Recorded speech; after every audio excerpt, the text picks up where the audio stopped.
Here are solutions to homework set number 3 for ECE 476-676, Advanced Embedded Systems. This homework looks at binary inputs, binary outputs on a Raspberry Pi Pico. The first problem is write a program that turns on the LED when you hold the button down, turns it off when you release the button. So with this board, when you hold the button down, you get logic 0, it's grounded, otherwise it'll be pulled up. So what I should get on the push button is something like that. 0 volts for push, and 3.3 volts, or logic 1 when it's not pushed. So what I'll do is I'll import pin and sleep milliseconds. I'll define pin 15 to be variable B15, button 15 is an input with a pull-up resistor. Button 14 is an input with a pull-up resistor. Output, diode 16 is pin 16, diode 18 is pin 18. Now here's my while loop, forever, never, never. If I hold the button down, reading logic 0, I'll turn on the LEDs, otherwise I'll turn them off. So going into Thani, if I then run this program, where are you? So if I run this program,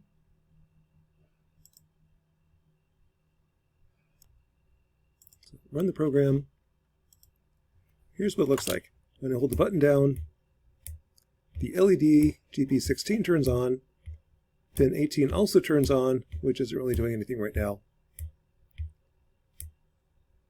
But at least the program works. The LED turns on when I hold the button down. Problem 2. Connect a star LED to pin number 18. So it's actually pin number 18.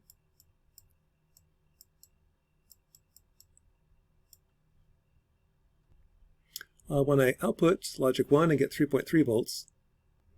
Okay, try that again. Having the Raspberry Pi Pico drive the star LED through a 1K resistor. On logic 1, it outputs 3.3 volts.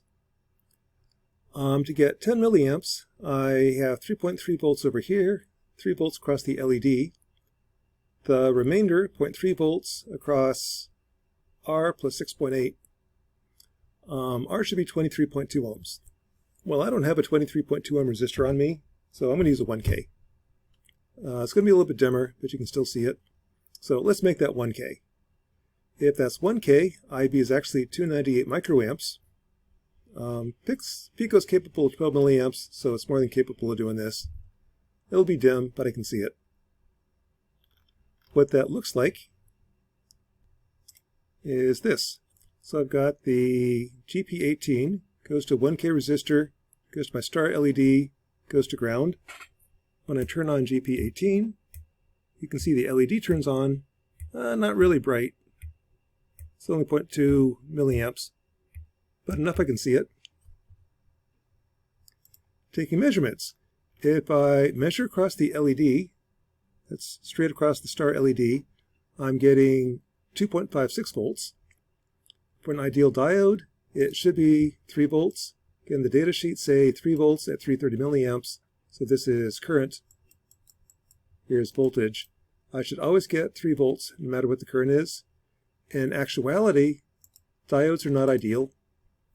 The actual voltage versus current looks kind of like this. So when I drop the current all the way down to 200 microamps, I'm down to 2.5 volts rather than 3. It's not like a resistor. It's fairly constant. It does change a little bit though.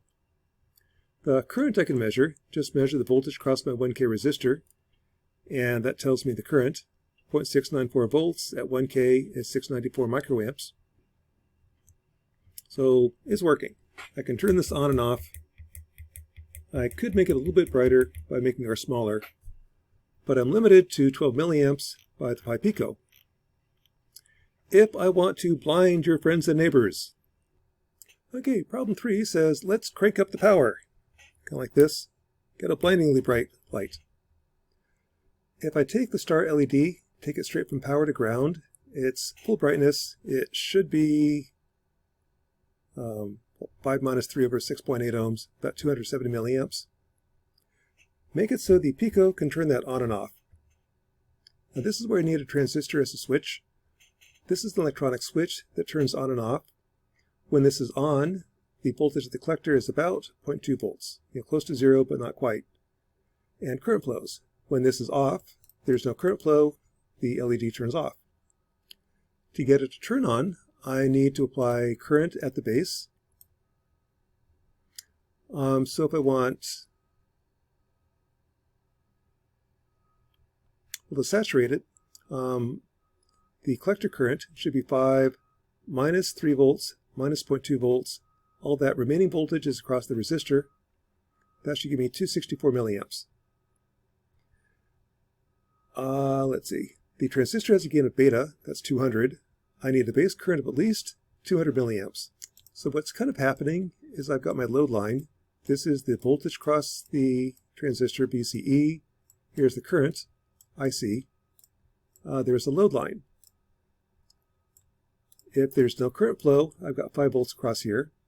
If I short this out, I'll get 264 milliamps. The current that I'm allowing is beta times IB. What I want to do is drive this up. So I'm above this point right here. That's when you saturate. So to be at this point, IB is IC over beta, 1.32 milliamps. That's IB. To make sure I'm saturated, push that above that point. So IB needs to be more than 1.3 milliamps. If I make RB 1K, then this is 2.6 milliamps, more than I need. A 1K resistor will work. There's actually a lot of room for slop. This can be pretty much anything. It can't be more than 12 milliamps, that's all the Pico can do. It can't be less than 1.32 milliamps, because that's where I saturate. Anything between 1.3 and 12 milliamps works. So let's do 2.6 milliamps, because I like 1K resistors. At that point, this should turn on and off the transistor and turn off the star LED. I can see that, kind of going over here. Turn on GP18. The transistor turns on. I get a really bright light. Turn it off, 0 volts. There's my on-off. Blindingly bright. If I take measurements, ideally the voltage across base and emitter is the voltage across the silicon diode. It should be 0.7 volts. Measuring it, 0.726. That just tells me it's a silicon diode. It's not an ideal silicon diode, but it's 0.7 ballpark. When it's saturated, this should be about 0.2 volts. That's right here, close to 0, but not quite. I measured it, actually got 0.02 volts, which is saturated, and close to 0, but not quite. The voltage drop across the LED is supposed to be 3 volts. I got 2.88 volts. That number is not exactly perfect, but it's what it is. And the current. Measuring across the 6.8 ohm resistor and doing V equals IR, I'm getting 1.95 milliamps, or 195 milliamps. So, now that the hardware works, let's work on the software.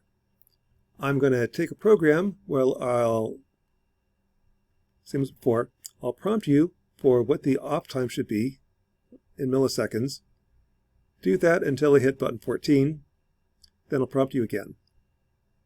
So what that looks like is go to problem 4. Run that puppy. It says, what's my off time? We say 999 milliseconds. It should blink 1 millisecond on.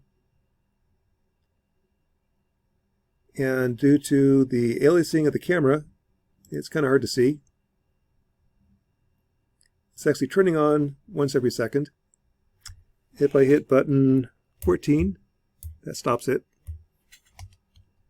I'll now go back here and say let's go 1999. So that's once every 2 seconds, it blinks.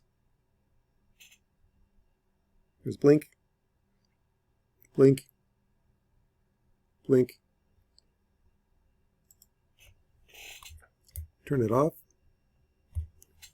Let's do 99 milliseconds. That's 10 blinks per second. You're getting aliasing with the camera. It's actually going blink, blink, blink, blink, blink, blink, blink. So anyway, that's working. And so trying different times, I can observe it and see that the on-off time, if I had an oscilloscope, I could get that more accurately. Strobe light take 2. Let's use these buttons to increase and decrease the time. So what I'm going to do is when I hold button 14 down, the period gets 10% less. Button 15, it gets 10% bigger. Running that program, I'll stop the current code, go to problem 5, run this one. I'm displaying the time. That kind of messes up the timing, but at least I can see what's happening. Hit button 14. The op time gets smaller. Hit button 15. The op time gets bigger. And then once you're happy, again, kind of hard to see with the aliasing on the camera, but that does change the on-off time. I'll make it get smaller and smaller.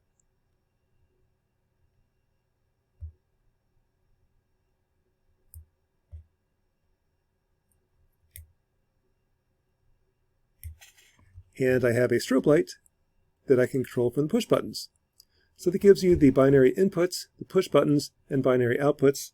In this case, a LED strobe light controlled from a Raspberry Pi using Python. And that's homework set number 3.